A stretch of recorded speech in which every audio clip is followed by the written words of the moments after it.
దేవుడు డైరెక్ట్గా నీతో మాట్లాడతాడు. నేను ఆయన స్వరాన్ని వినిన దానని నేను నాతో డైరెక్ట్గా దేవుడు మాట్లాడిన స్వరము నేను విని సేవలోనికి వచ్చిన దానను నేను. కాబట్టి ఆయన స్వరం ఎలా ఉంటుందో నాకు తెలుసు, ఆయన స్పర్శ ఎలా ఉంటుందో నాకు తెలుసు.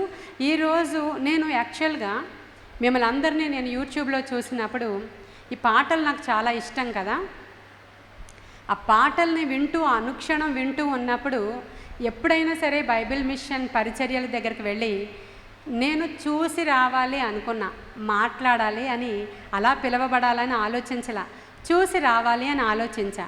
తర్వాత కొన్ని రోజులకి నేను మీతో వాక్యము చెప్తే బాగుంటుంది అని ఆలోచించా. ఈ విషయం ఎవరికి తెలుసు? ఆయన ఎవరికి చెప్పారు? మీ సేవకులకి చెప్పారు. చెప్పినప్పుడు వారు నన్ను ఇక్కడికి మీతో మాట్లాడడానికి పిలిచారు. ఎవరి కొరకు పిలిచారు? ఇప్పుడు మీ కొరకు. ఎవరి కొరకు పిలిచారు?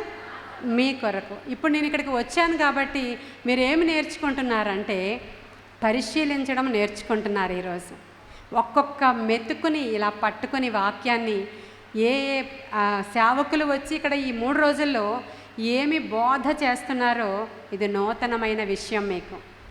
దానిలో నుంచి ఆశీర్వాదాన్ని కొందరు పట్టుకుంటారు, దానిలో నుంచి ఆరోగ్యాన్ని కొందరు పట్టుకుంటారు. ఇక్కడికిక్కడ మీరు వింటూ ఉండగానే ఇంటి దగ్గర ఉన్నటువంటి మీ బిడ్డల యొక్క మార్పు చేయడానికి సామర్థ్యము గల దేవుడు అండి ఆయన. చాలా గొప్ప దేవుడు ఆయన, అద్భుతాలు చేయువాడు ఆయన. ఇంకా గొప్పగా కొట్టండి. అది ప్రభువు నామానికి మహిమ కలుగునగాక. ప్రభువు నామమునకు మాత్రమే మహిమ కలుగునగాక. ఆయన ఆశ్చర్య కార్యాలు బహు ఆశ్చర్యంగా చేసే దేవుడండి.